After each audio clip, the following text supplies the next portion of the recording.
You weren't supposed to find this. This isn't one of those motivational reels that tells you just be nice, and everything will work out. This is the video they hope you scroll past. Because if you watch till the end, you'll see through the act. And once you see it, you can't unsee it. Arthur Schopenhauer didn't write bedtime stories. He didn't hand out comforting slogans or sugarcoat the brutal mechanics of life. He stripped away the masks we wear, the polite smiles, the carefully worded compliments, the little dances we do to be seen as good, worthy, lovable. He saw through all of it. He believed that beneath the surface, under the ceremonies of love and the rituals of romance, lies something far more ancient, far more raw. A force that doesn't care about your philosophy degree, your morning affirmations, or your favorite love song. It's not interested in your ideals. It moves in silence, underneath logic, beneath morality. Schopenhauer called this force the will to life. This will isn't warm. It's not sentimental. It doesn't care who gets hurt or who falls in love. It has one obsession: continuation, propagation, the survival of the species, even at the expense of the individual. And every choice we think is romantic or emotional, he believed, is often just instinct wearing a human mask. That's why you can be the guy who does everything right. The one who listens, who brings flowers, who opens up vulnerably and authentically, and still find yourself overlooked, ghosted, forgotten like you were never even there. Meanwhile, men who speak less, feel less, but project power, they're chosen, again and again. And here's where the illusion begins to crack. She may have told you she wanted someone kind, that she longed for softness, emotional safety, someone to just be himself. But something deeper was operating in the background, not maliciously, not even consciously. It's biology. And biology doesn't read poetry. It doesn't pause to admire your sensitivity. It scans, quickly, constantly, relentlessly, for protection, for stability, for signals that say, this one can shield me from the storm. Because buried in her wiring, older than her own self-awareness, is a program designed not to find your heart, but to find security, safety, advantage. Not because she's evil or shallow, but because evolution has shaped this instinct across thousands of generations, in her and in you. And this alignment she's drawn to, it isn't found in the promises you make or the compliments you give, it's found in your presence, in your certainty. In the quiet gravity of a man who doesn't need approval to feel real, who doesn't perform to be liked, but radiates strength simply by standing still. That's the harsh truth. The reason the nice guy so often loses is not because he lacks goodness. It's not because he isn't capable of love, loyalty, or generosity. No, the reason he fails, time and time again, is because he's predictable. He's easy to figure out. His approach is too open, too available. There's no mystery, no challenge, no need to earn anything. And while that sounds noble, it's also tragically a weakness. A man who gives without restraint, without guarding his own energy, can be taken for granted. In the end, it's his predictability that makes him fall short, not his goodness. Maybe that's why you're here right now. Not because you're bitter or filled with hate, but because you've been hurt, broken. Your heart, your belief in the goodness of people, shattered into pieces when someone walked away. You thought you understood the game. You thought if you loved fully, gave your heart freely, you would be met with the same level of warmth and affection. You were taught to love purely, to give unconditionally, to pour yourself into someone else's happiness. But she wasn't taught to love purely. She was wired from the very core of her being to love strategically. She's instinctively drawn to what serves her, her safety, her future, her survival. The way she loves is driven by what will benefit her long term, not by how well she can feel in the moment. And so you find yourself sitting in the dark, alone, scrolling through your phone, hoping for some spark of meaning in the wreckage. You're trying to piece together the mess of emotions, the heartache, the confusion. It's like searching for meaning in a storm of emotions, fragments of what was and what could have been. But deep down you know it's not about fixing what happened or chasing something that's already gone. Because the truth is, you weren't prepared for what this world really is. You weren't prepared for the game she was playing, the game you didn't even know you were in. But here's the good part. This is where the illusion finally breaks apart. And this is where the rebuilding begins. You're standing at the edge of something new, a new understanding, a new strength. Because what you're learning now, the brutal truths, the hard lessons, they'll become the foundation for something far greater than you've ever imagined. This is where the masks come off, and you can finally see the world for what it really is. No more pretending. No more expectation. Just the raw, unfiltered truth. And in that truth, you'll find your power to rebuild, to grow, to rise again. But be careful, because Schopenhauer, he saw the game for what it truly was. He saw through the facades, the endless cycles, the primal forces pulling the strings behind everything we do. And that's where he made his mistake. He didn't just see the truth, he resented it. It angered him.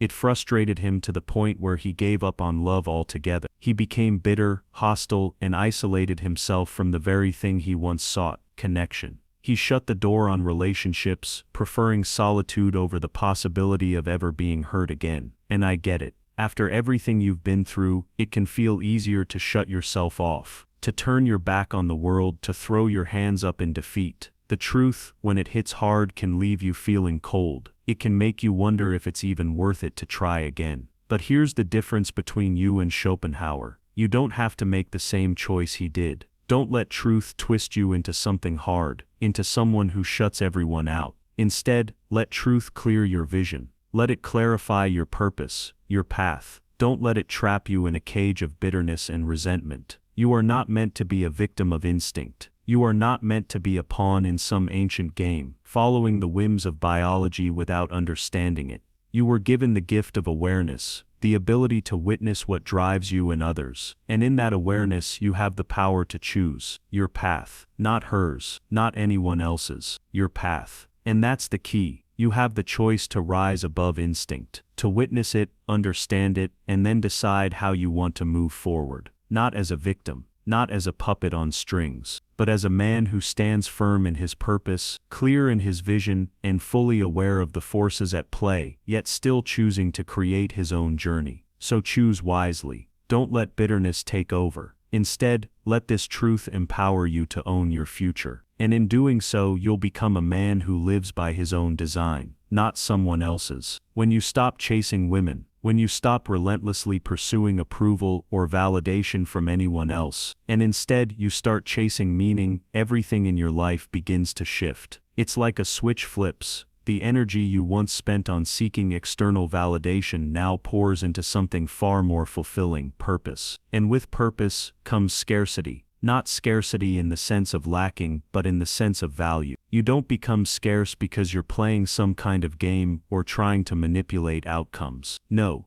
you become scarce because you are building something real. You're building a life, a mission, a standard that is not only for others to see, but for yourself. It's your benchmark, your measure of self-respect. The very act of building your own purpose makes you naturally rare. Because most people, most men, are still wandering, aimlessly seeking the approval of others. And the right women, the ones who are aligned with the version of yourself that you are building, they won't chase you because you begged for their attention. They won't chase you because you've been on your knees, hoping for their love. No, these women will align with you because you're already moving. You've got your own direction, your own vision. Your purpose speaks louder than any words could. And that energy, it's magnetic. Here's the truth they don't want you to know. A man who sees clearly, a man who knows what he wants and is committed to his own path, can't be controlled. He doesn't beg for attention. He doesn't act desperate. He doesn't throw tantrums, lash out, or sulk when things don't go his way. He doesn't waste his energy in manipulation or emotional games. No, he walks away, in silence. When he needs to, he steps back, reevaluates, and reinvents himself in power. He turns setbacks into fuel for his next move,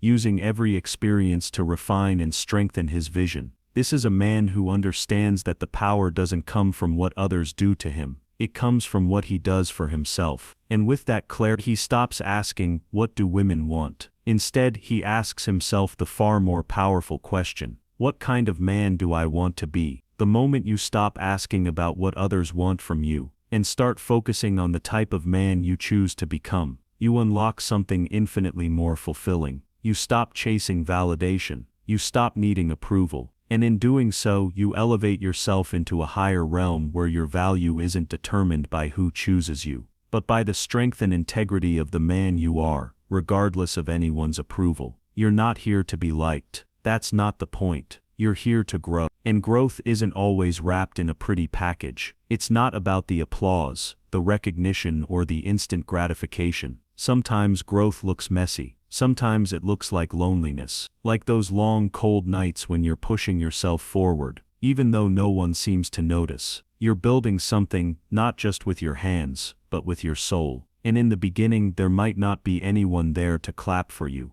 But that doesn't matter. Because in that silence, in those moments when no one is watching, something is rising with its discipline. The kind that gets up when everyone else is still asleep. The kind that sticks to a plan even when there's no immediate reward in sight. It's self-respect. The kind that doesn't need external validation to know your worth. The kind that says, I'm doing this because I believe in it. I'm doing this for me. It's fire. The kind that burns deep inside you, a hunger that won't be satisfied by comfort, by praise, or by recognition. A fire that pushes you to keep going even when it feels like the world is moving on without you. And when that fire burns bright enough, you stop needing her light. You stop needing anyone's approval to feel whole. You stop seeking out validation in others, because you've become the source. You don't need someone to shine light on you, because you are the light. You become the sun. Not because you're perfect or because you're without flaws, but because you have found your power from within.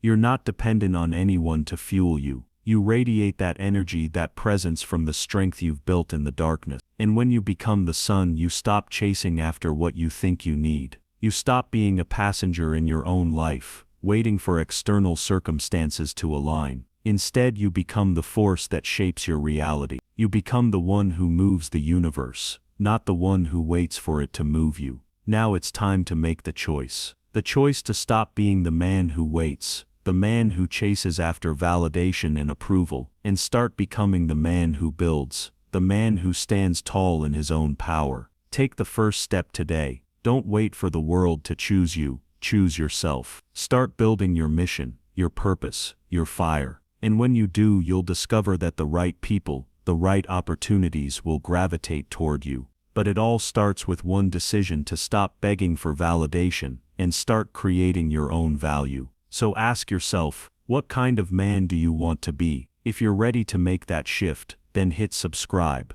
because this path doesn't end here. There's more to uncover, more to learn, and more to become. Subscribe now, and let's keep moving forward together.